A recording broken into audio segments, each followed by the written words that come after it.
गंधार्विक गिरिधारी शिष्य राधा विनोद बिहारी जू की जाय। श्री गोविंद गोपीनाथ मदन मोहन जू की जाय। नित्याल प्रविष्टम विष्णुपाद अष्टोत्तर शत शिशिमार भक्ति वेदांत नारायण गोसाई महाराज श्रील गुरुदेव की जय। नित्याल प्रविष्टम विष्णुपाद अष्टोत्तर शत शिशिमार भक्ति वेदांत स्वामी महाराज श्रील प्रभुपाद की जय। नित्याल प्रविष्टम विष्णुपाद अष्टोत्तर शत शिशिमार भक्ति प्रज्ञान केशव गोसाई महाराज की जय। नित्याल प्रविष्टम विष्णुपाद अष्टोत्तर शत शिशिमार भक्ति प्रज्ञान केशव गोसाई महाराज की जय। नित्याल प्रविष्टम विष्णुपाद अष्टोत्तर शत शिशिमार भक्ति सिद्धांत सरस्वती गोसाई प्रभुपाद की जय। नित्याल प्रविष्ट महाभगवत श्रील गोरक्षरस बाबूजी महाराज की जय। नित्याल प्रविष्ट श्रील सच्चिदानंद भक्ति विनोद ठाकुर की जय। नित्याल प्रविष्ट वैष्णव सार्वभौम श्रील जगन्नाथ दास बाबूजी महाराज की जय। श्री रूपानु गौरी गुरु वर्ग की जय। श्री रूप सनातन भट्ट रघुनाथ श्री जीव गोपाल पटदास रघुनाथ शारद गोसाई प्रभु की जय। श्री स्वरूप दामोदर राय रामानंदारी श्री गौर पार्षद वृंद की जय। नाम जय श्री हरिदास ठाकुर की जय। प्रेम से कहो श्री कृष्ण चैतन्य प्रभु नित्यानंद श्री अद्वैत गदाधर शिवासरी गौर भक्त वृंद की जय। श्री क्षेत्र मंडल गौरमंडल ब्रजमंडल मथुरा वृंदावन धाम की जय। सर्व अभिष्ट विरत गिरिराज महाराज की जय।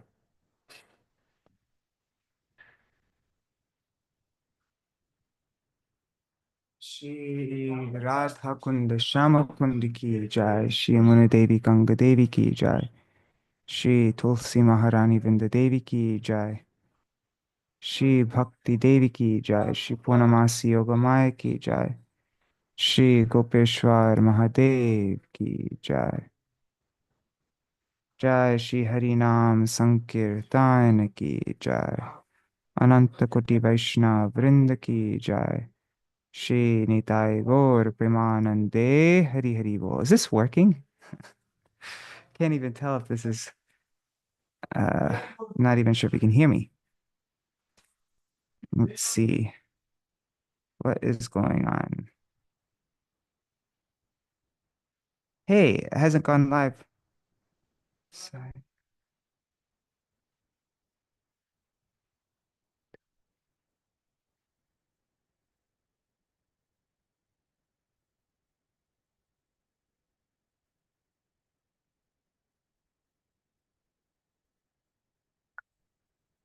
Okay, one second. I'm going to leave it and come back.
It says that it's live, but I don't see it live. Like I just tested it out. Um, okay, We I'm can gonna hear just. you and see you. You can see me on YouTube though? No, it's frozen on my, for some reason, on my name. Um, you came in and Oh. out. Now I think you're coming back. Ah, There you are. now I see I'm live on YouTube. Okay. Yes, you are. Sorry about that, everybody. Let me just make sure that I have the right link in the WhatsApp group.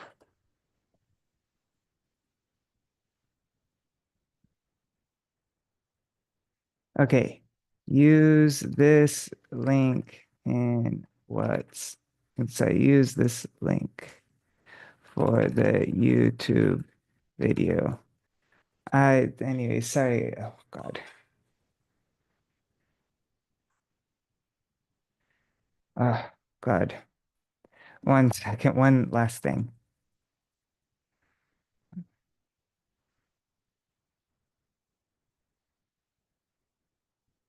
God, this is so strange. Everything went wrong today. Okay. Everybody's being super patient though. Thank you so much. Okay. Stream. All right. I'm gonna do the Jaidvani. Wow. Thank you for sticking around for all that. 10 minutes of just all this. Okay. We'll do short Mangalacharan. I already did the Jaidvani. So we'll do the Mangalacharan now.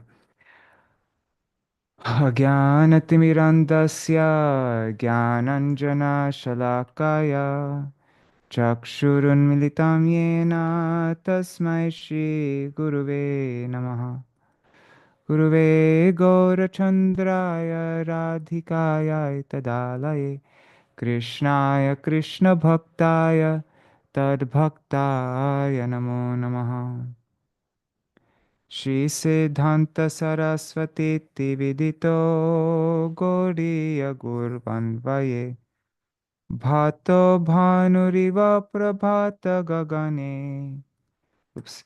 Yogora Sankirtanai Maya Varati Mingilo Daragatan Udritya Jiva Niman Krishna Prema Sudabdi Gahana Sukam Pradat Prabhuntam Bhaje Vande Bhakti Vinodam Shri Gaur Shakti Swarupakam Bhakti Shastragya Samrajam Radharasa Sudha Nidhim Namo Bhakti Vinodaya Sachiranandanamane Gaur Shakti Swarupaya Rupanugavarayate Gaur Shri Chaitanya Manobhishtam Sthapitam Yena Bhutale Swayam Rupa Kadamahyam Dadati Swapadantikam Vancha Kalpatarubhyascha Kripa Sindhubhya eva cha Patitanam Pavanebhyo Vaishnavebhyo Namo Namaha Vrishabhanusutan Vitavamattanum Yamunattanagaranandasutam Murali Kalagita Vinoraparang Pajagodrumakanana Kunjavidum Smaragoragadadarake Kelikalam Bhavagoragadadara Shrinugoragadadara Charukatang Vajagodrumakanana Kunjavidum Tavai vasmi na jivami tvaya vina iti vigyaya devi tvang nayamang charanantikam bhaktya vihina aparada lakshay kshiptascha kamadittaranga madhye kripa mai tvam sharanam prapanna Vrinde namaste charanaravindam. Bhaja Shri Krishna Chaitanya Prabhu Nityananda Shri Advaita Gadadhar Shivasari Gaur Bhakta Vrinda. Hare Krishna, Hare Krishna, Krishna Krishna, Hare Hare, Hare Rama, Hare Rama, Rama Rama, Hare Hare.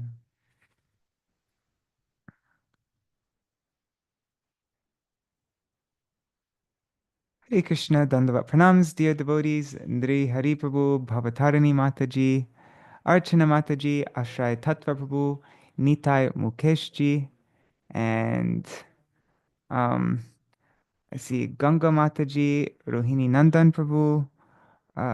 One second, let me just look on my phone here.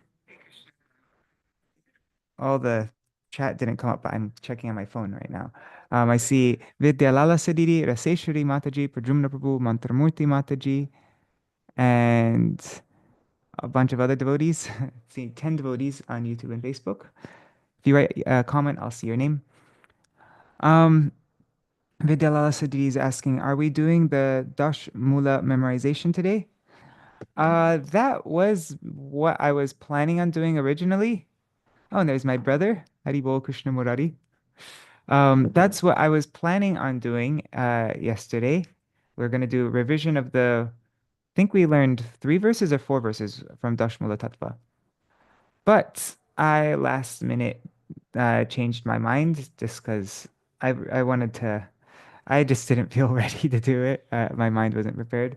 And actually something crazy happened last night. Um, at 1:20 a.m., a thief opened up my window and I was up for an hour after that to like 2 something in the morning. Um, just like trying to find the thief and the cows got up and the cows were looking around. But yeah, I went outside and he put like a bunch of bricks down so that he could reach my window. And so I didn't get good sleep last night. Um, so But I thought today, since I didn't have anything prepared, I thought today would be we could do something kind of fun and spontaneous. We could read different articles by Śrīla Bhaktivinoda Ṭhākura. Um, and every issue of Raise of the Harmonists, we'd always give another like a new article of Śrīla Bhaktivinoda Ṭhākura's. And so, yeah, I thought we could just fill the time with various articles. I looked. Oh, Haribol Manjari Didi. I looked in my oh, it closed. Is it here?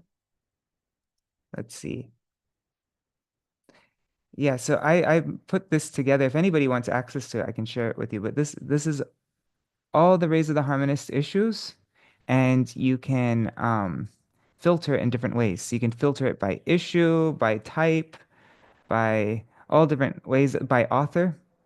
And so right now, right here, I have every article written by Śrīla Bhaktivinoda Ṭhākura that appears in Rays of the Harmonist.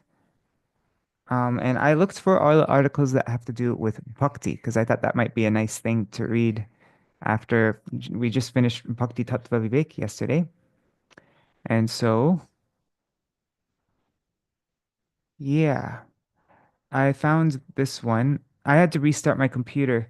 Oh, yeah, and it took me 10 minutes to get this Zoom thing to work. So frustrating. So that's why I actually started right on the dot at 7 a.m. But then everything wasn't working, and so um, I had to restart my computer and do a bunch of different things because the mic wasn't working, and yeah. Um, so there's this article by Śrīla Bhaktivinoda Ṭhākura that appeared in which issue, Rays of the Harmonist? Rays of the Harmonist, 2009 Gaur Purnima. This is called Marking the Path of Bhakti for Sadhaks. And then there's another article that I had open, but I lost it now because I had to restart my computer. I think it's 2003.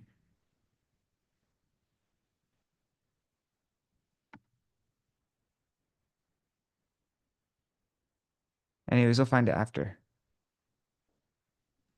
That's an interesting one. Prem Bhakti and Gauranga Dev. But anyways, let's first. What was the one I found? I think it's 2003. No, 2003 Gaur Purnima. Yeah, this is it.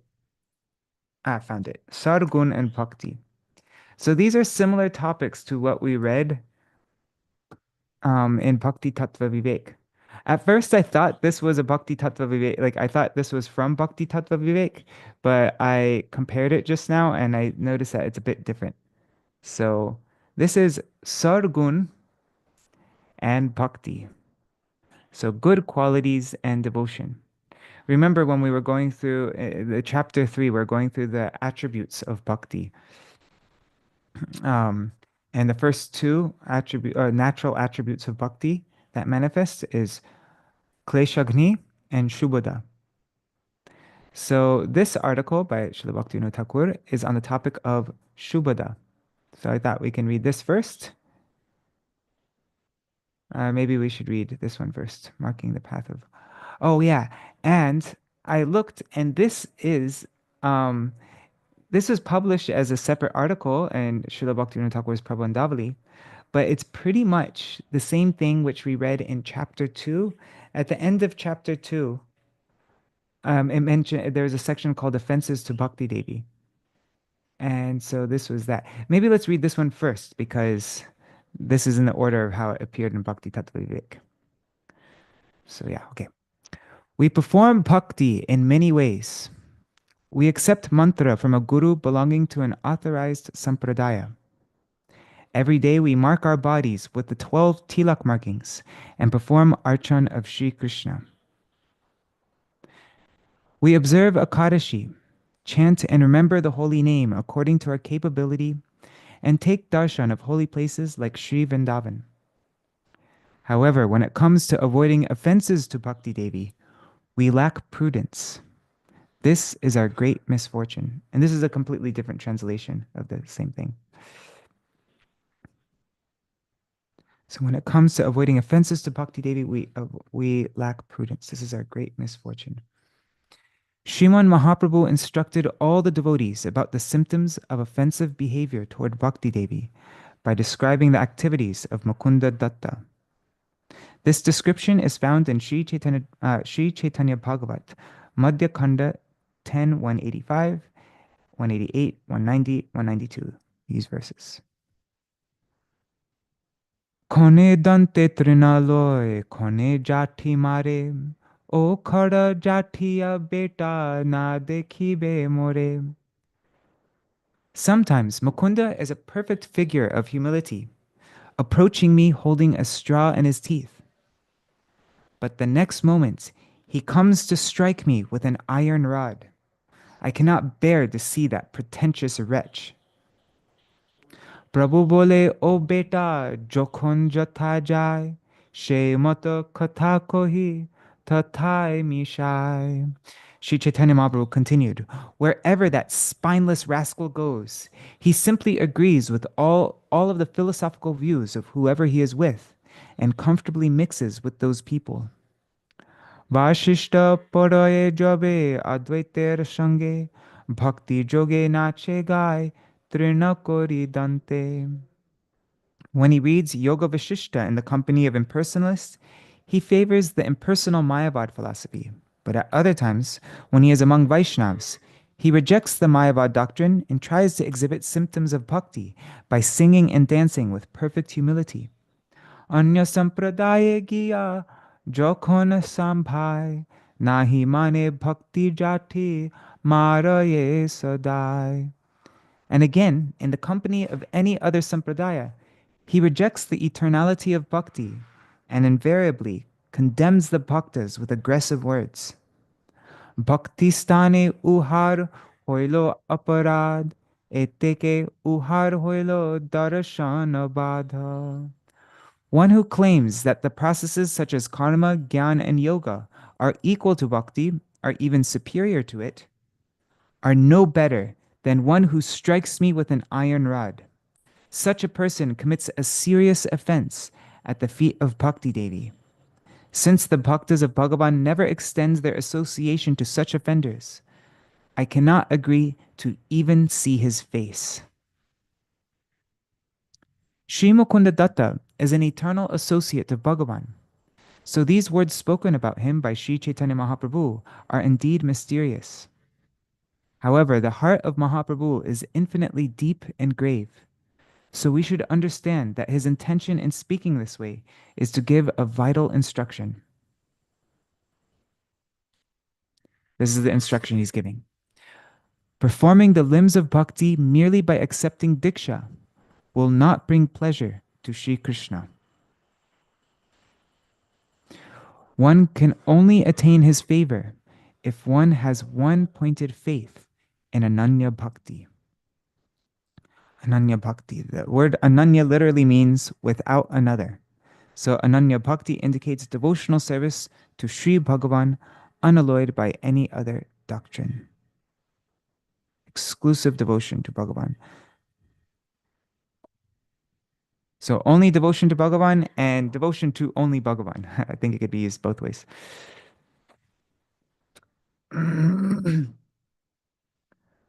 Only he in whose heart such exclusive, one-pointed faith, Ananya Shraddha, in Bhakti has arisen, only that person becomes firmly and resolutely partial to Shuddha Bhakti.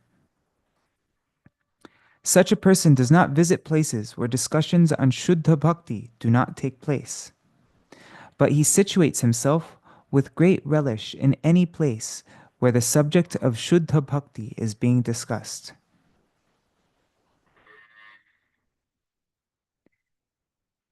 It is the nature of a Shuddha Bhakta to be simple, firmly resolute, and one-pointed.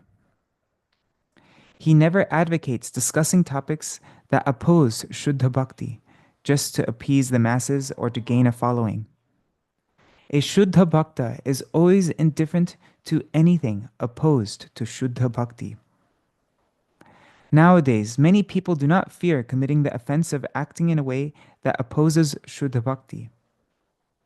At the mere sight of a bhakta, tears may manifest in their eyes and horripilation on their bodies. And during a discussion about Bhagavan, they may nearly faint. They may even support spiritual doctrines while among spiritual assemblies. Yet later on, they become so absorbed in sense objects that they act as though utterly intoxicated by the prospect of obtaining them. O readers, what is the determination, what is the nishta of such people? Our appraisal is this: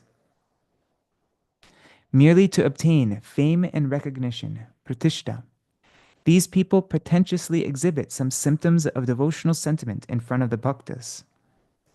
Sometimes their motivation is greed for such pratishta, and sometimes it is their greed for material comforts, facilities, and sense objects. To achieve these ends, such people behave in these diverse ways. Sadly, such people teach this behavior to the world, and thus they not only make offenses to Shuddha Bhakti, but they also clear the way for the total destruction of everyone on earth. O readers, let us become careful and act in such a way that we never make any offense to Bhakti Devi. First, let us take a vow to perform Shuddha Bhakti by remaining completely indifferent to anything that is opposed to it. We will never speak nor act in opposition to Bhakti just to fulfill someone's expectations. We will maintain simplicity in every action. We will maintain simplicity in every action, and we will not allow our behavior to contradict the disposition of our heart.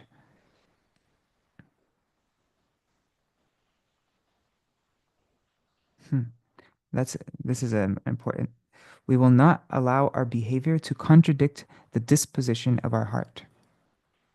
And we will not try to gain pratishta by displaying artificial symptoms of bhakti to those who are in fact opposed to bhakti. Our bias will solely be toward Shuddha Bhakti. We will never support any other siddhanta. Let our hearts and behavior indeed be the same. Translated from Śrīla Bhaktivinoda Ṭhākura's Prabandhavali, Raised of the Harmonist, number 19, Gaur Purnima 2009.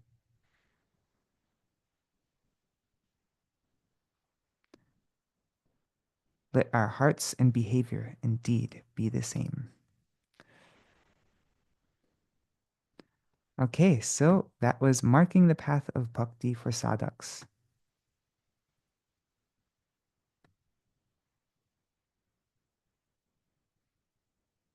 Oh, and Vidyalala Sudhiti says, "Oh wow, you saved them on Notion." Yeah, actually, if here I'll give the link to this. Anybody can use it. I published it online. Copy link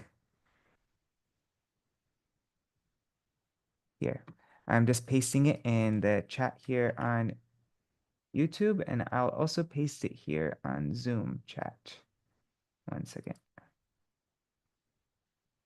Yeah, and then you can see any authors. You can find all the articles by Srila Saraswati Thakur Prabhupada, by my Param Gurudev, by Śrīla Bhaktivinoda Swami Prabhupada, all the articles that he wrote for the Gaudiya Patrika, Srila Vaman Goswami Maharaj, Srila Gaur Govinda Goswami Maharaj, all different acharyas. So many different.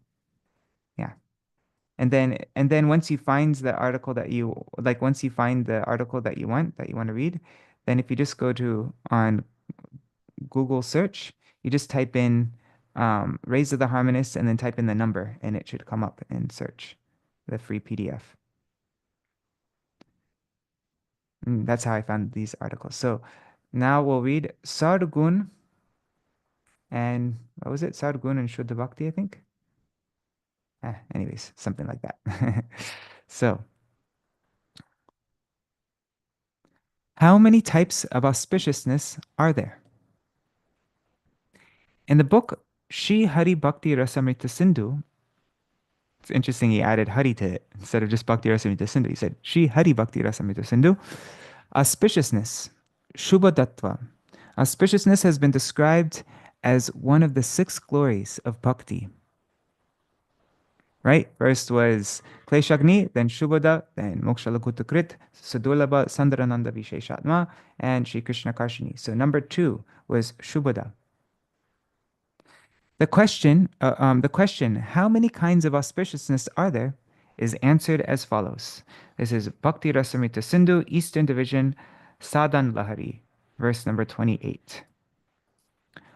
Shubhani Prinanam Sarva Jagatam Anuraktata Sarguna Sukamityadinyan Akyatani Manishibi.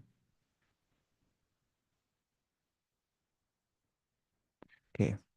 So this means learned sages have described the meaning of auspiciousness as love for the entire creation, caring affection for all living entities, saintly character, happiness, and other such qualities.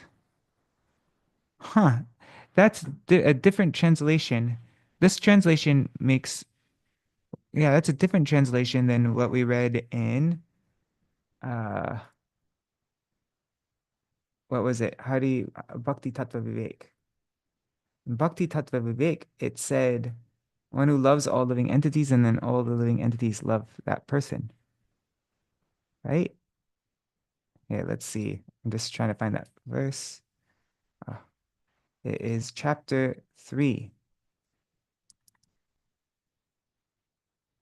How did it start? Shubhani, I think.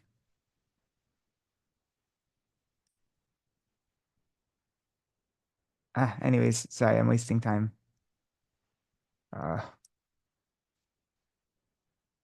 Whatever. I just, okay, Shubhani. Let me just find this.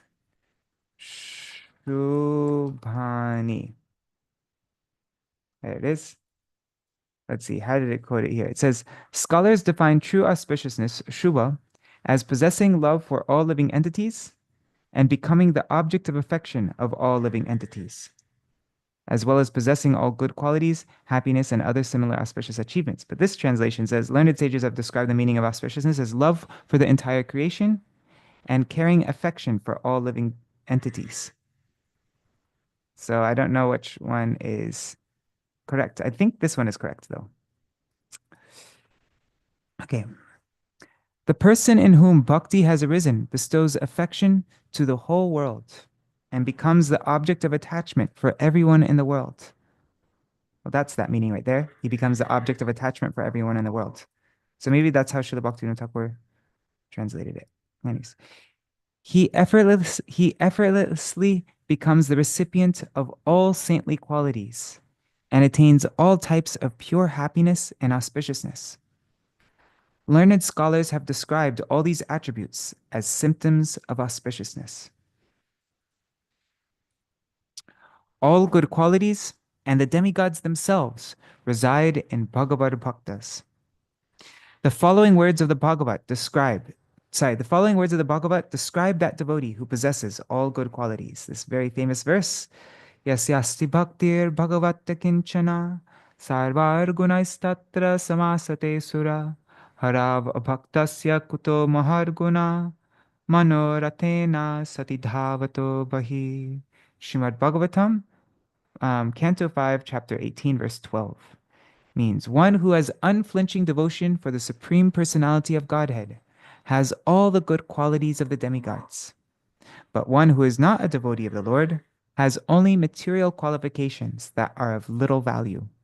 This is because he is hovering on the mental plane and is certainly to be attracted by the glaring material energy. All good qualities, along with the devatas, take shelter of that person who has a kinchana bhakti for Bhagavan. How can all good qualities appear in a non-devotee whose mind always runs towards temporary worldly affairs?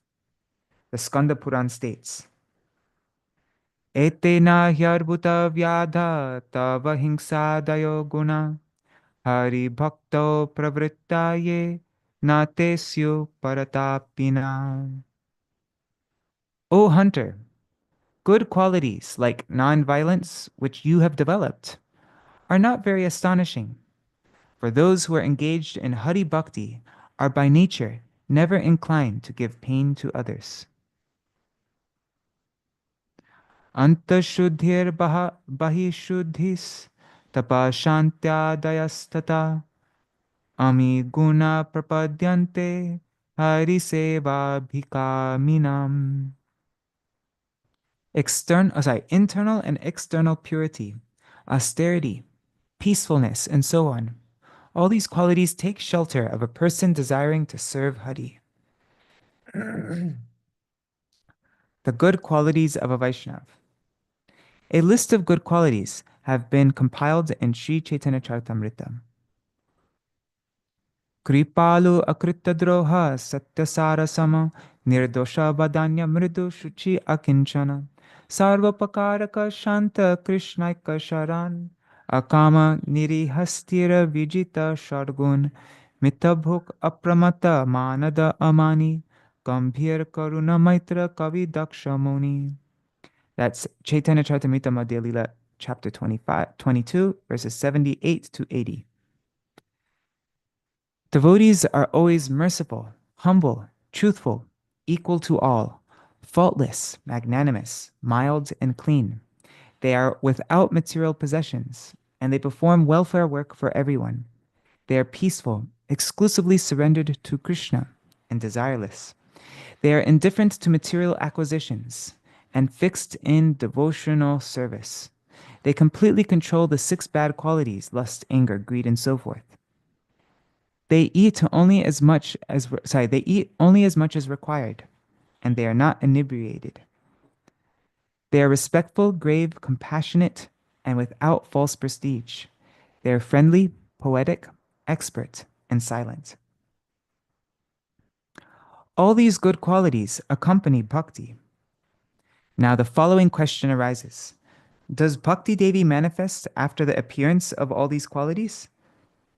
Or do all these good qualities take shelter of the bhakta in whom bhakti appears?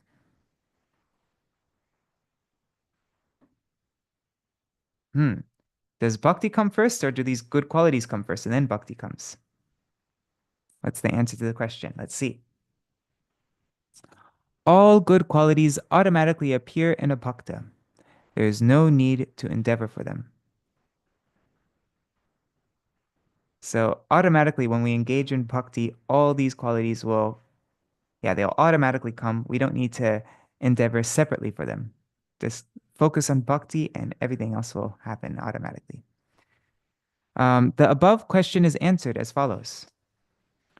According to the Bhakti Shastras, a jiva develops faith in bhakti on the strength of sukriti caused by a desire to perform bhakti.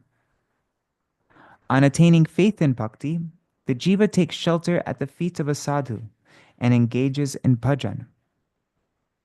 Immediately before engaging in bhajan, many anarthas, meaning those things that are opposed to good qualities, remain in him.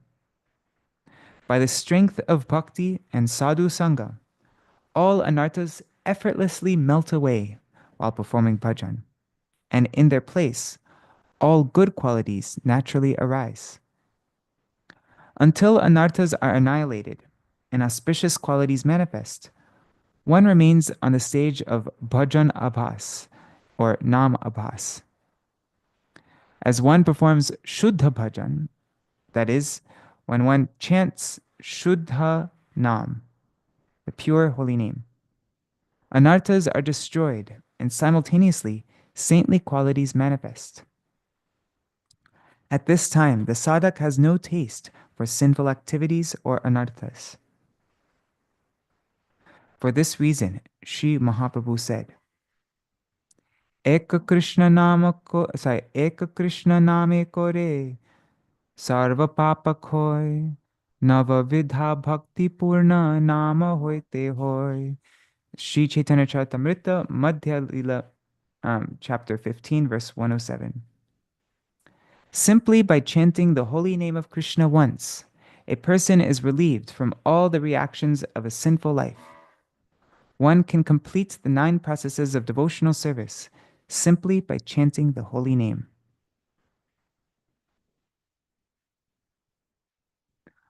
All the good qualities, such as jive doya, mercy to all living entities, nishpapata, a non-sinful nature, satya sarata, truthfulness, samadarshinittva, that means equal vision, dainya, humility, shanti, peacefulness, gambhirya, gravity, saralata, simplicity, maitri,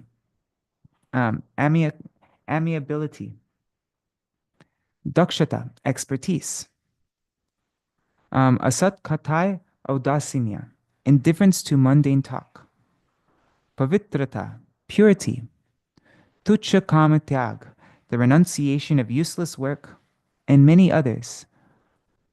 All these qualities naturally arise along with the appearance of Krishna Bhakti. It is not for the bhakta to attempt to attain other qualities separately from performing bhajan. The cultivation of Shuddha Bhakti is indeed sufficient to achieve this. By cultivating Shuddha Bhakti, anarthas are quickly destroyed and auspicious qualities are quickly awakened. Wow, this is really good for me to hear because I uh, I really like to read different books on self-improvement and things like that. I've read a lot of those kinds of books, and I still am like in the process of reading some right now, even. But Śrīla Bhaktivinoda Ṭhākura is saying that, but really reading all those books for how to become better in so many different ways. Śrīla Bhaktivinoda Ṭhākura is saying that I'm wasting my time. I'm not. It's not the most effective way to for getting self-discipline or for getting a good routine or for all these different things. If we could just focus on bhakti and try to perform bhakti with as sincerely and as we can with simplicity and getting the association, then all good qualities, um, all, becoming more tolerant, not becoming reactive when somebody deals, like, all these different things, becoming very efficient with our time, discipline, all good qualities will naturally come. You don't need to endeavor separately from them. There's no need to read any kind of self-help, self-improvement kind of book.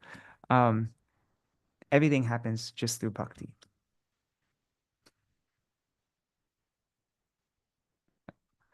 I'm probably still not going to stop reading those books yet, but just yeah, but this is at least I'm understanding the yeah, I mean, hopefully I will. Because yeah. So the appearance of good qualities is possible only by taking sadhu sangha, not by following the path of yoga and morality. To cultivate the traditional practices of yoga, such as yama, niyama, pratyahara, and so on, is troublesome. And success, which only comes after a long period of practice, is checked by unwanted obstructions. Sorry, one second. As long as the jiva does not develop faith leading to bhakti, known as bhakti unmukhi shraddha, the determination to develop these qualities of the yoga path remains in him. Therefore, only by performing bhajan in the association of a sadhu will all good qualities appear in that person in whom shraddha has arisen.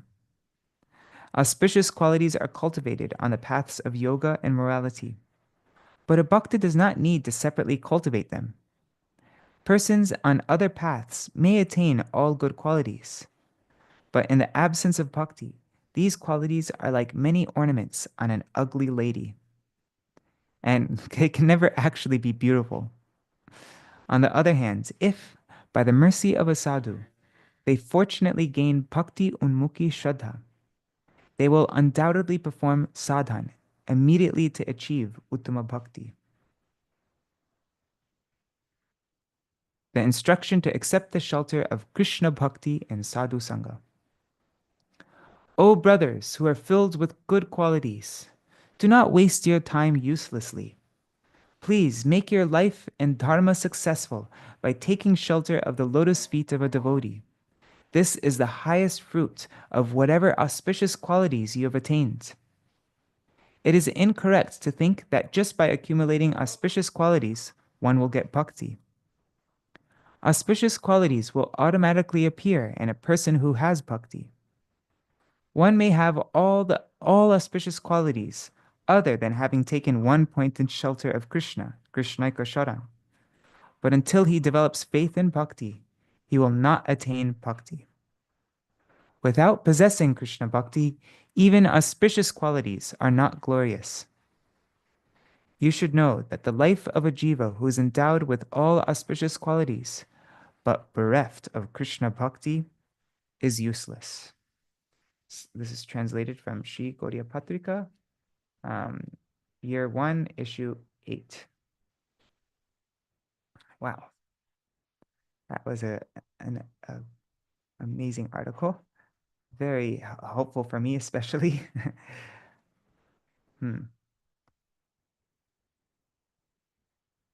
Maybe I'll have to find a devotion post on this, like on this topic. That's my mailing list. I do that. It's whatever things it's not like I'm writing on something I know about, but it's something that I want to study or go deeper into. Then I write that because it helps me to become clear on the topic and read more. Anyways, but yeah, that was. I mean, I've seen just in my own life, not that I've ever performed pure devotion, like Shuddha Bhakti or anything, but when I've been in association with Vaishnavas who are much more advanced than me, and I'm, and we do kirtan, I hear Hari Katha from them, and I'm in a very favorable environment like that, and making some little endeavor in bhakti, then I see, yeah, actually all this self-help stuff, all this self-improvement stuff that from all these different authors, it's actually not necessary because I'm doing pretty like all these I don't struggle with discipline and with focus and with all these different things. I'm not I don't or addiction, you know what I mean? Like I'm not when I'm feeling inspired and in the association of devotees, then I don't really feel an urge to waste time scrolling on YouTube and like all these good qualities automatically come. So we don't need to endeavor separately for thinking of ways to help myself with my phone addiction, thinking of ways to do like so many different things, all these different self-improvement things. We just focus on bhakti sincerely and have the association of pure, of saintly devotees, then all that stuff, there's actually these good qualities are even more powerful because they're related to bhakti rather than just my own mind and endeavors and effort like that. But no, it's yeah. Anyways, that's so very, very good, very wonderful article. Okay, we still have 10 minutes to read. Um, what should we read next? Let's see. Let's look at this notion thing. So, should probably read something short though. What's this one? Shri Guru Bhakti. Shri Guru Bhakti. I haven't read this article yet. What was it? It was Rays of the Harmonist, Winter 2000. Okay. Rays of the Harmonist, Winter 2000.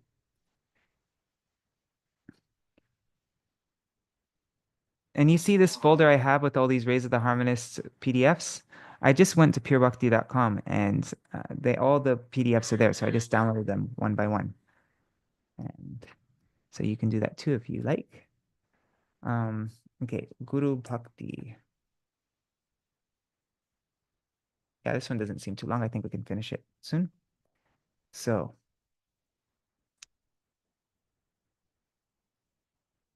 the jiva, blinded by the delusion of Maya and bound in the widespread network of material existence, wanders here and there. Having been captivated in the hope of happiness, he searches for such happiness in knowledge, intelligence, wealth, honor, etc. But by no means can he make himself happy. In this way, many lives of the jiva pass. As a result of earning stocks of sukriti in many births, Shraddha for bhajan is transmitted within the heart of the jiva. Only in bhajan is there any possibility of his attaining happiness. Shri Krishna is Swayam Bhagavan, and the jivas are his eternal servants. Shraddha is the very strong and determined faith that, by performing bhakti unto Shri Krishna, all the sufferings of the jiva are dispelled, and he becomes situated in Krishna Dasya, his constitutional position. Possessing such Shraddha, the jiva very soon takes the shelter of the lotus feet of a Sadguru. Then, by virtue of Sri Guru's grace alone, he attains all types of perfection. The boundlessly merciful Vaishnavas are the supreme friends of the fallen jivas in this world. Knowing the jivas to be averse to Krishna, they preach bhakti tattva to them. Developing Shraddha, developing faith in bhakti tattva, the jivas take shelter of a Vaishnav's lotus feet. As Sri Guru, he now instructs them on Bhagavad Bhajan. When the disciple exhibits suitable qualification, having developed singleness in purpose and expertise in bhajan, Sri Guru bestows his mercy upon him by granting the power to view the storehouse of transcendence, Sri Krishna. Such is the endless mercy of the Vaishnavas. As Sri Gurudev, the Vaishnav blesses the extremely fallen and insignificant jiva who is filled with hundreds of anarthas, tormented by Maya in various forms, and completely drowned in an ocean of material existence, with a place at his feet. He himself accepts the burden of this jiva's life, which presently is devoid of bhajan. That Sri Guru accepts the burden of this jiva's life, which is devoid of bhajan. By the example of his own supremely pure character and strong bhajan, Sri Guru captivates that jiva, and transmits potency into the jiva's heart. The disciple imbibes this strength and gradually moves forward along the path of bhajan. There is, indeed, no extent to the unlimited mercy of such a guru.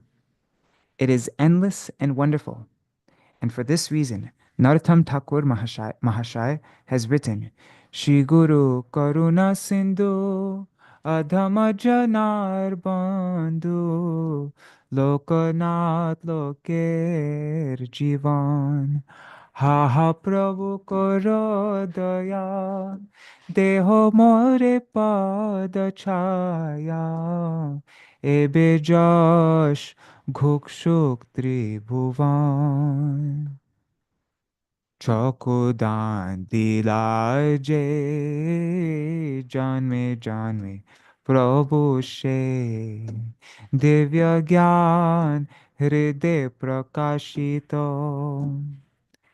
অপ্রেম ভক্তি যাহা হইতে অবিদ্যা বিনাশ যাতে বেদে গায় যাহার চরিত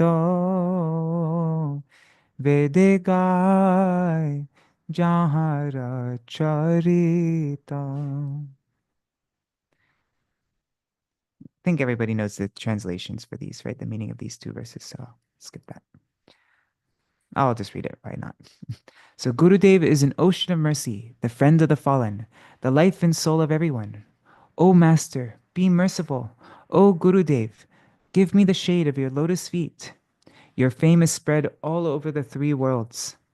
He gives me the gift of transcendental vision and enlightens my heart with divine knowledge. He is my master, birth after birth. From him emanates Prem Bhakti, by which ignorance is destroyed. The Vedic scriptures sing of his character. So Sri Guru can be distinguished according to his, one second, let me just fix this. PDF, continue to scroll.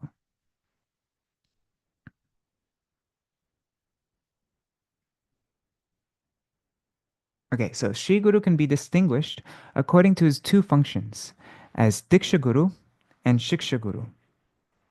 Diksha Guru is he from whom the mantra is obtained, and Shiksha Guru is he from whom Bhajan Shiksha, instructions on how to progress along the devotional path, is received. A disciple should show equal respect to both, to the Diksha Guru and the Shiksha Guru, and he should understand that both are the manifestation of Krishna's Shakti. If he maintains a different opinion towards them, the disciple will be an offender.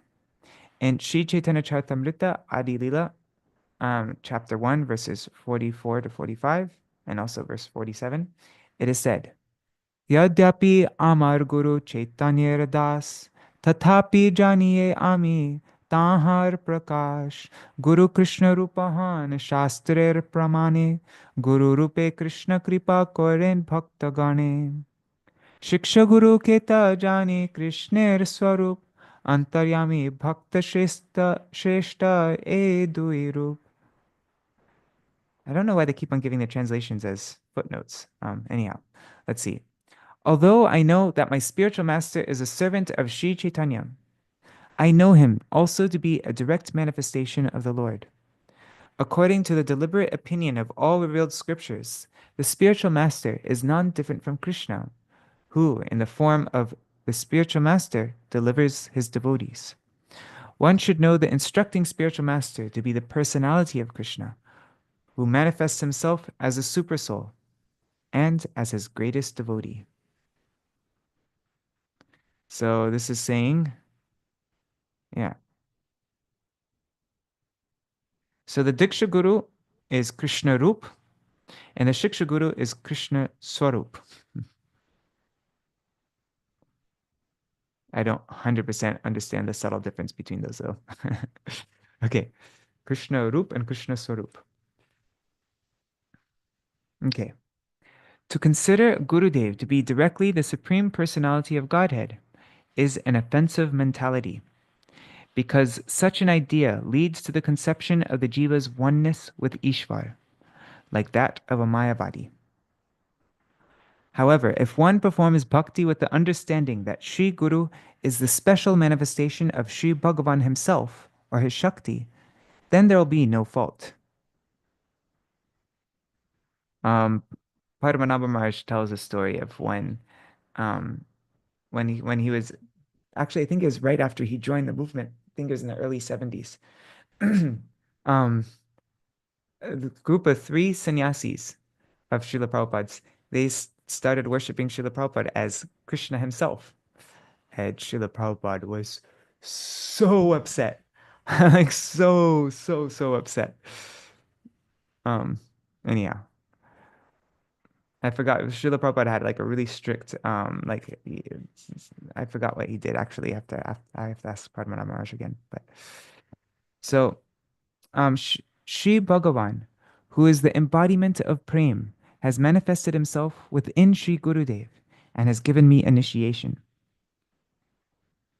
So, if this thought remains in the mind of the disciple, that Bhagavan has manifested himself within Sri Gurudev and has given me initiation. So if somebody maintains this, the disciple maintains this thought, then he'll be blessed.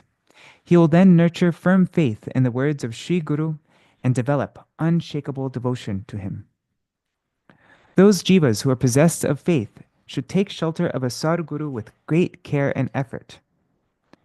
Having compiled information from various shastras, Vaishnav Acharya Srila Sanatana Goswami has given the symptoms of Sri Guru and the symptoms of a disciple in his book Hari Bhakti Vilas.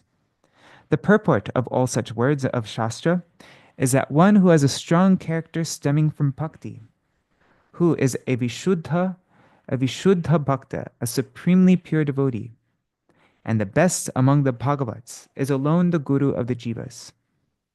And only that disciple who is free from sins, who is pure-hearted and submissive, is fit to receive instruction. If this advice is ignored, surely anarthas will appear on the path of devotion. Sriman Mahaprabhu has said in his own words, Jai Krishna Tattvaveta Shai Guru Hoy. And also, Guru Jata Bhakti Shunya Tatta Shishyagan. He who is enlightened in the science of Krishna is Guru. And where the Guru is without bhakti, his disciples will be the same. Sri Chaitanya Mahaprabhu's words always remain true in all respects. In this there is no doubt. It is said in the Shastra that the Guru will examine the disciple for a considerable amount of time. And the disciple will also observe the Guru's character. This doesn't happen so much anymore. It's an unfortunate thing. But yeah, no, the Guru will examine the disciple for a considerable amount of time, not just the first time he meets the disciple and you're initiated. And the disciple will also observe the Guru's character.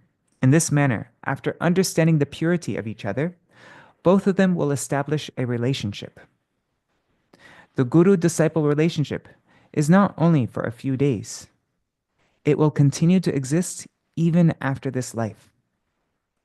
If the disciple cannot take shelter of a Sadguru, even after having searched with great care, then he becomes deviated from the path of the supreme goal due to the fault of neglect. If the Guru is unfit, the disciple, having abandoned him, should accept a Sadguru. If the disciple is fallen, and Sri Guru is unable to reform him, he can give him up. Wow, another thing that says this. We've read this now 3 times. Śrīla Bhaktivinoda Ṭhākura says, if a disciple is fallen and Sri Guru is unable to reform him, he can give him up.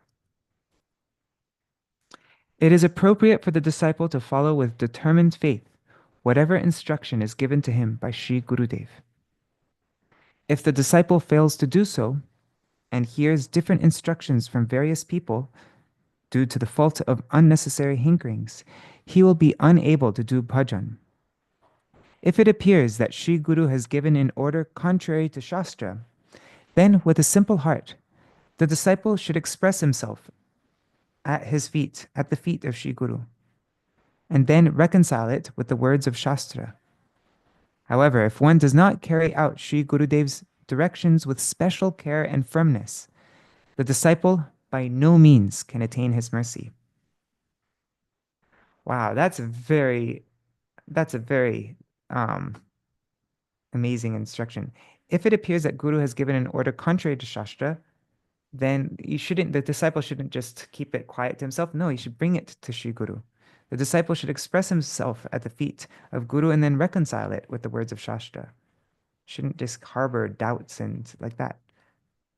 Should be completely honest and open, no fear in front of Sri Guru like that.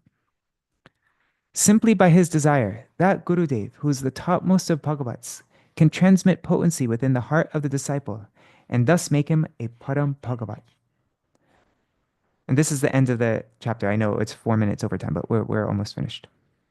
Simply by his desire, that Gurudev, who is the topmost of Bhagavats, can transmit potency within the heart of the disciple and thus make him a Param Bhagavat.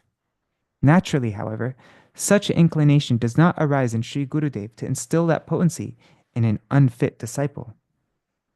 That disciple who carries out the instructions of Sri Guru with great vigilance soon becomes qualified to receive the wealth of Guru's mercy. Only then can he realize the real meaning of Guru Kripa. As long as anarthas remain in the process of bhajan, the disciple should continue to move forward on the path of bhajan as instructed by Sri Gurudev, prudently following the laws and prohibitions of Shastra. When, by the mercy of Sri Gurudev, one crosses over the ocean of anarthas and arrives in the realm of Nishta and Ruchi, Sri Guru's mercy flows very forcefully. At that time, Sri Gurudev becomes the very wealth of his life. Mamata, possessiveness, appears in the heart of the disciple towards his Gurudev, and gradually, attachment towards bhajan increases. As the attachment for bhajan increases, mamata, this possessiveness, ripens and expands, and an unprecedented dasyaras, a service mood towards Gurudev, unfolds. At that time, with great attention, the disciple fully offers his life at the feet of his Gurudev. As long as natural affection for Gurudev does not arise in the disciple, it is imperative for him to render service unto Sri Gurudev to obtain his mercy. To fastidiously, I'm not sure if I said that right, carry out the words of Sri Gurudev is his principal seva. Many people do not exhibit any determination to execute the instructions of Sri Gurudev. However, they seem to remain very busy in some way or another, trying to massage the feet of Sri Gurudev or fanning him. If these services are done with natural inborn affection, much benefit is derived. However, if the disciple retains some insincerity within the heart, which manifests as a hope that, by this type of seva, I will become dear to Sri Gurudev, then it will not be at all helpful for him. One cannot become dear to Gurudev in that way. It is the carrying out of the order of Gurudev that confers great satisfaction for the disciple. Massaging his feet and fanning him are surely not bad. The result of that type of service is that one develops the strength to follow the instructions of Sri Guru, and by that alone one obtains his mercy. Self-satisfaction is ultimately achieved as a result of the seva, which is performed with natural, innate priti, or affection. Translated from Sri Gaudiya Patrika. So the main thing is, right, and Sri Guru is always giving the whole purpose of his coming to this world, of all the endeavors, is so that he can give us these instructions, which he gives through his Harikatha. And so if we follow those instructions, that's the only thing that matters. Trying to serve him in any other way, trying to impress him, trying to show him that I'm a good devotee, trying to do also these external things, these vapu seva, fanning him, massaging him, doing any kind of external thing for him.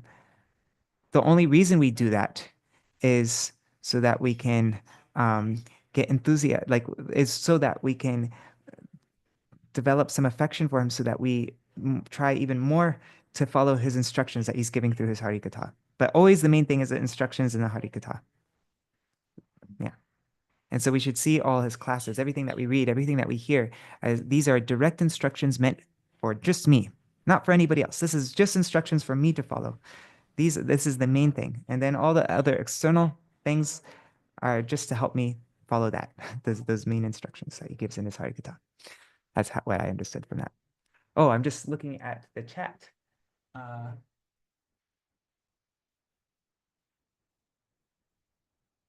And I'm seeing Braja Mataji, she's saying, I was mentioning, what's the difference between Rup and Swarup, right? Because it says that Diksha Guru is the Rup and the Shiksha Guru is the Swarup. She says Swarup is a personality and Rup is a bodily beauty. Yeah, I still don't understand all the subtlety though behind all that.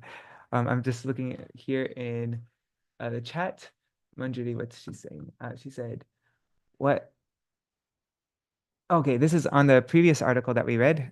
Sorry, I didn't look at the comments before, but she says, what I understand, the previous article, so we were talking, okay, anyways, we're talking about follow, what I was mentioning, I'm not sure, it might be in response to that, that we can just engage in Shuddha Bhakti and then all good qualities will automatically appear. So he says, what I understand is that doing anything that is not directly Shuddha Bhakti, for example, reading self-help books, is only useless if the motivation and conception about it is not centered around ekantic bhakti.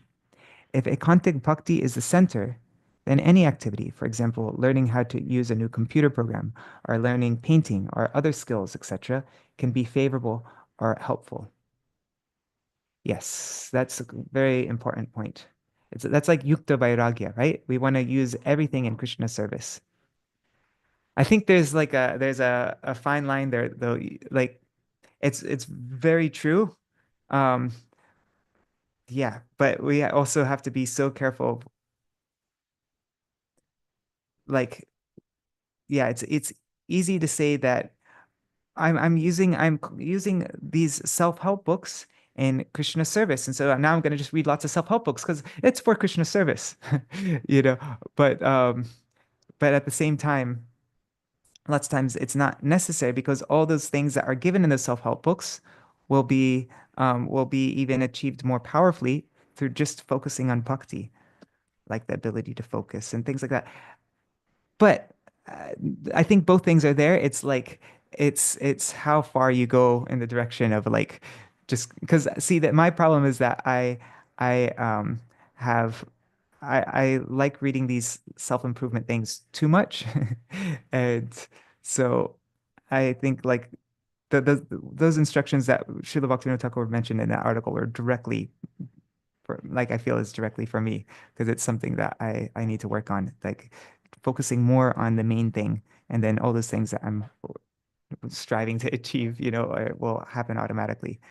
Because I remember when I was first in Keshivji Gaudiya Math in like 2007. That's when I started staying there permanently.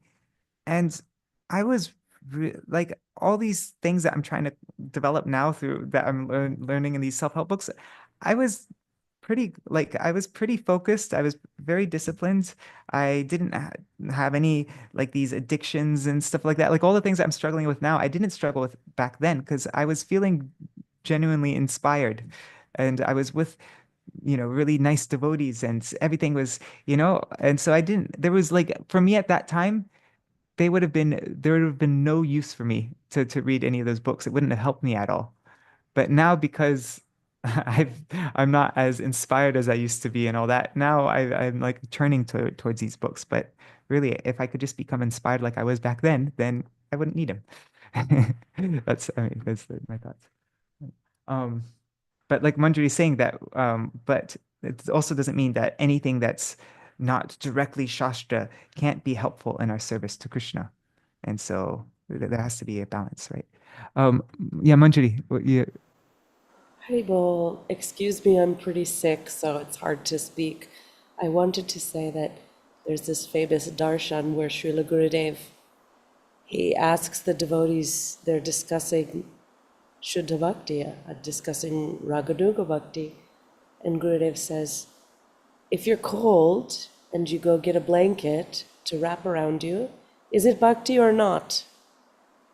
And nobody could really answer fully. And so Gurudev started to explain Shuddha Bhakti and Raganuga Bhakti. And the point is, it's not the action itself. He said, it's if you have dedicated your life to serving Sri Guru and you're ekantic, fully Sharanagat, then whatever you do, putting the blanket because it's cold, or maintaining the body for that matter. He didn't say this, but I'm just giving an example.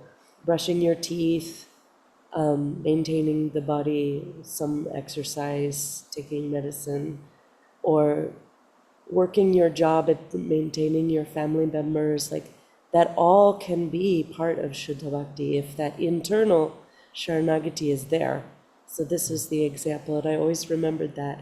If you're cold and you put a blanket, is it Bhakti or not? Very simple example that Gurudev gave to understand this point. So like you said, it is a fine line, and ultimately that's what it means to be a sadhak, is to discover, to refine our understanding of what our true level is, where we're really at, and make decisions that focus on the essence, which is surrendering to Sri Guru completely to Guru and Krishna, Atmanivedan, full Sharanagati, and then, learning a new computer program or, whatever, self-help, because you automatically would only be doing something that you need to in the course of that seva, and then it's nothing separate. So excuse me, I'm struggling so much with this sickness, but beautiful point, and you reminded me of that darshan. So thank you. It's a really nice darshan. And what I'm thinking, like what I got from what you just said is that we always have to be examining ourselves and acting according to what level we're at in an appropriate way. Like, because like in one, it's in the Prabandavali book. Gurudev talks about at the time during Śrīla Bhaktivinoda Saraswati Thakur Prabhupada, how he said that during Śrīla Saraswati Thakur Prabhupada's time, you wouldn't see socks on the feet of any Vaishnava or wearing sweaters like we do now. And he said now we do things a little like, but at that time things were so much more strict and they're so much more austere. And but at the same time, we have to, it's always we always have to see if we try to become too renounced artificially, then that's also that's not going to be helpful. And yeah, we want to take good care of our bodies so that we can use it in service. We don't, and like if we try to be too renounced and then we don't wear a shawl in the wintertime because we're trying to be renounced and then we get sick, like what good was that? And so yeah, I guess it's always just it's always good to constantly be reassessing ourselves and trying to make little progress, but doing it, yeah, appropriately, like where I'm at, and yeah, just that constant reflection, and then naturally, once you like the examples like that with Raghunath Das Goswami also, or no, it's Sanatan Goswami, right, with the shawl, right? Was that Sanatan Goswami? Yeah, I think so. Um, that was like the last thing that he had was this shawl that was given to him by one of his family members. And then Yes, when he Prabhu. gave that, right? Archana Mataji, could you Yes, tell that? that's Sanatan Goswami. His Yes. brother-in-law gave him the shawl, Oh. and then Mahaprabhu was eyeing that shawl, and then he understood, and then he exchanged it at the ghat for a rag. Yes. Yes.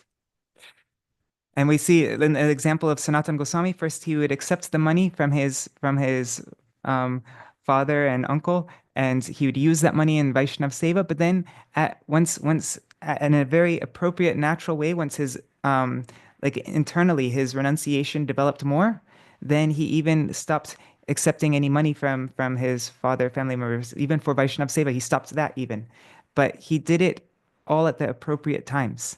In the beginning, he wasn't like this money that came to him. He's like, no, I'm not going to accept it. No, he's like, I'll use it in Vaishnav Seva. But then at a higher level, then we always have to be acting according to our level. Yeah. Can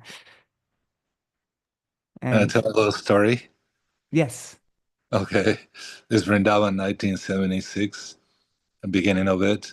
And Srila Prabhupada was there at the temple, and we were engaged in puja.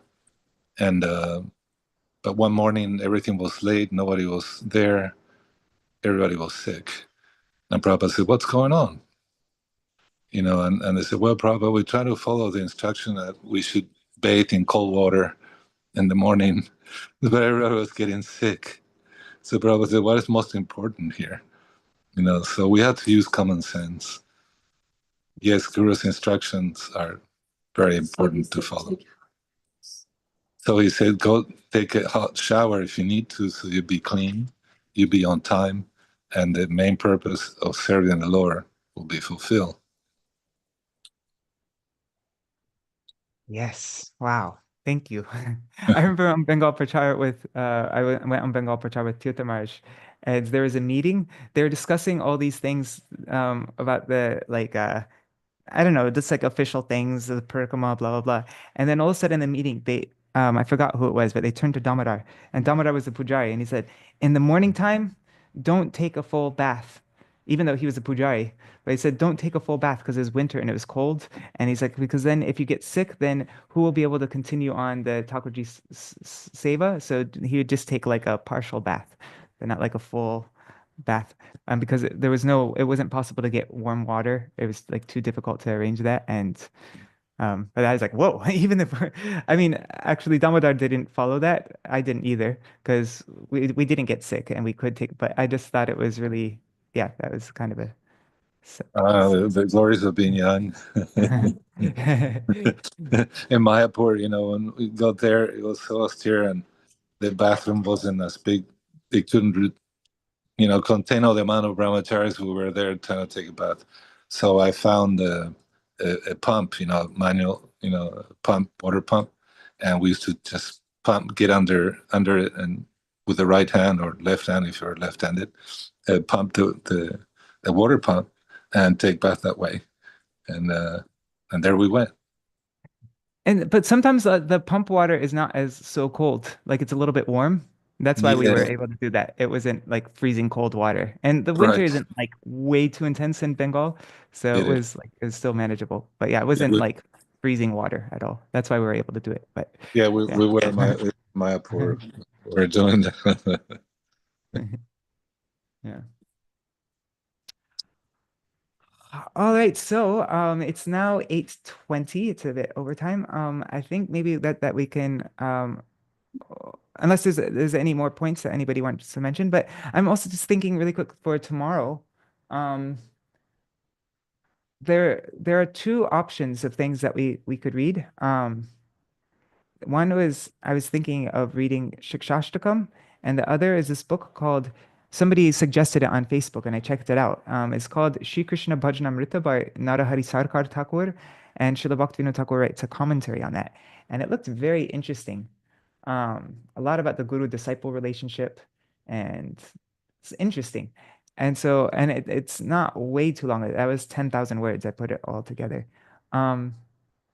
So, or maybe we can give ourselves a little bit more time and we could do like what we did today. We could just read random articles of Śrīla Bhaktivinoda Ṭhākura. This is kind of fun. I like doing, so I'm not sure, maybe we could do that one more day, just reading various articles. Yeah. Ashray Tata, were you about to say something? Yeah, Prabhu, is it Nrihari? Is he a disciple of Srila Prabhupada? Does he know that was Prabhupada, how he responded to those three disciples who were preaching that? I'm going to tell you. Yes, it's Want to trouble. Yeah, interrupt anything. One of them was Brahmananda. Yeah, we want to name names, but Brahmananda wrote his biographical work, and actually he didn't mind. And this is when they were completely new devotees, so they're innocent. You know what I mean? It wasn't any like, not right only complete new devotees, they were sannyasis already. They're sannyasis, but I mean, it was still like there were still only devotees for like a few years, right? Yeah, that's but they were considered like senior. They joined at that time, and this is 72, or like that. And so, Prabhupada asked him to leave. Actually, Bhagavan Prabhu went and spoke to them to leave. And so there they were, the three of them. I think one of them was Vishnu Jan, Brahmananda, and who was the Gargamuni? Was Kirtananda, was it? I think it's Subal. I think it was Subal, Brahmananda, and so endearing. What Brahmananda tells the story, and And then, so, but it was kind of like the story, it reminded me of the story of when, Guru sometimes, it seems to be chastising, but it's actually sending devotees to go preach. So that's all they knew. So they went out on the road, and they were sleeping under trees. They were sleeping under trees. They were like Massachusetts. But they were in Maine, and they were but they realized very quickly that how important the mercy of Guru is, and, Yes.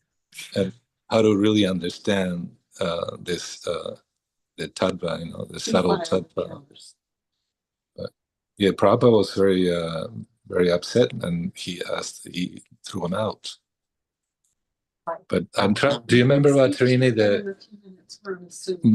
how they came back? After a while, of course, so they were accepted back. Yeah, actually, and everything was corrected on the street. They had to go out on the street. I think they were in New Vrindavan, and they had to leave there and hitchhike and find their way to whatever they were going to. And so they were wondering, like, sannyasis, two sannyasis, no address, just sleeping under. And I think Padmanabha Maharaj now, from then, he was around. I think he was in New Vrindavan too. It was a festival in 72. Yeah, I think it was soon after he joined. Then this whole thing happened, if I remember correctly, when he was telling about that. But yeah. I was in the Los Angeles temple at the time. Trini says she was in Los Angeles temple, but yeah, but quickly, there was correction there by Guru, and their time was spent actually doing preaching and leaving us. Effectively, it was a benediction curse, like Maharaj Muni does. Right. Benediction curse. Right. And I spoke to someone some time ago who was there at the time. He said it was a festival. I can't remember if it was a Vyasa Puja Janmashtami festival, but the whole mood of the festival, once they started giving classes, got really heavy, and everybody was very confused and bewildered because they told them that Śrīla Prabhupada went away and he wasn't coming back because they weren't understanding who he actually was, and that's why Prabhupada's left. And everybody was getting very depressed. Oh yes.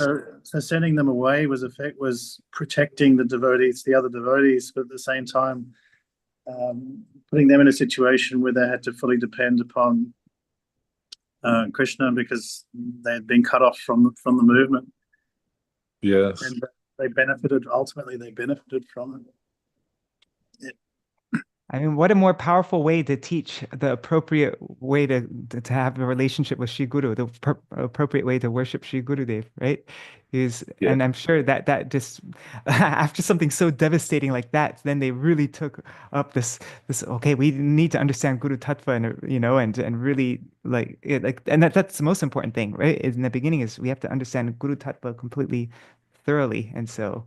And Brahmananda Prabhu too told us we knew him well, and actually was the first devotee that Trini got a BTG from in 1969. Yeah. In San Francisco. It was Brahmananda who ran up the hill just to give her this BTG, but she only had 3 cents, and so he took the magazine back and gave her a card, and she gave her 3 cents. But invited her to a Sunday feast. But he actually said to me, "We humbly request that you chant these holy names of God: Hare Krishna, Krishna Krishna, Hare Hare, Hare Rama, Rama Rama, Hare Hare, and your life will be sublime." Let's stay with her. Very nice. Yeah. I did, and it is. So he was telling us that by then too, in the early 70s, there was some familiarity, and like Prabhupada said, familiarity breeds contempt, and so that had to be corrected too. Brahmananda said that actually some of the books were not even giving Prabhupada correct titles. just, Swami, Bhaktivedanta, just like that. And A lot of people don't Prabhupada know was in Swami there. was his name. And a lot of people didn't know until, actually it was Guru Srila Narayana Maharaj Gurudev that pointed out that actually Swami is a name for sannyasi. So everybody thought, oh, that's, a Swami. He's a Swami, Bhaktivedanta Swami. But yes, Brahmananda Prabhu was saying that also was corrected. And Srila Prabhupada came to Los Angeles around that time when that had happened. And he was giving very strong classes. And at that time, he said that Kirtananda, no one was pure, but Kirtananda was somewhat pure. So that started the cult worshiping of Kirtananda. But Oh, interesting. That's Right. how yes, we take instructions and, they But might be like another taken reaction in Prabhupada gave on the proper light. another Yes. reaction Prabhupada gave to them saying that he was God and sending them out and then allowing them back is right after that he gave sannyas to many of his disciples. Satsvarup, I think I was at Bhagawan's sannyas, Sudama. There were just Bhagavan didn't take sannyas. I wasn't Bhagawan yet. I can't remember. I was like, he was like giving sannyas to 3 and 6 devotees once a week. Wow. That's one program I'd really love to do after. I mean, right now we're on this Bhaktivinoda Ṭhākura program. We're just reading all of his books, going through his kirtans and like that. But at some point, and also we're going to do Chaitanya Charitamrita, but there is some time I really want to go through all these different books like Chasing Rhinos with the Swami and all these different biography books. There's so yeah. And also here, and then you could also be able to share all your stories that come along in those time periods. Also, that would be a really nice thing to do sometime in the future. Srila Prabhupada actually gave me instructions more than once to read books like Krishna book. So I would love to do Krishna book with you. Yeah, definitely. Yeah, we definitely have to read Krishna books sometime. and like you do, we shed light on commentaries about, since it's the 10th canto and like that, it can be then understood. It's like, my Shiksha Gurudev actually brought up, and deepened my understanding of my Diksha Gurudevs, his writings and like that. Yes. Like there's subtleties that we need to see and learn, like you were saying, Sarup and Rup and Sarup and the difference. Yeah. Like that. But anyhow, yes. Thank you so much, Marukar. You have opened a room for these discussions and learning from the acharyas. And we're also grateful for everything that you have to share, Prabhu. Thank you. Haribol. I'm very insignificant. Haribol, that's your humility. It's 8:32 now. I need to go somewhere very soon. I need to somebody's coming to pick me up, so I'm going to end here now. But I just Dandavat pranams all devotees who joined Diri Hari Prabhu, Bhavatarani Mataji, Chattamai Mataji, Archana Mataji, Ashray Tattva Prabhu, Nitai Mukesh Ji, Manjari Didi, and on YouTube and Facebook. There's a lot of people today. Wow. Ganga Mataji, Rohini Nandan Prabhu, my dear brother Krishna Murari, Vidyalala Sadidi, Braja Mataji, Manjari Priya Didi, and so many other devotees. Yeah, Indira Mataji. And I don't see, there's 11 devotees on YouTube and Facebook. Dandavat pranams. Thank you so much for joining. And I guess tomorrow maybe we'll just do the same thing. Read more articles by Śrīla Bhaktivinoda Ṭhākura, and we'll figure out our next program, which I think might be Krishna Bhajanamrita because it's short, and then maybe Shikshashtakam with Śrīla Bhaktivinoda Ṭhākura's commentary. There's someone, what is it called? Samodan Pashya. All right, Haribol. We pray to Lord Nrsimhadev for your safety. About no thieves around. Yeah. Oh yeah, the thieves. Yeah, my God. Yeah. That was scary last night. Wow. Yeah. All right.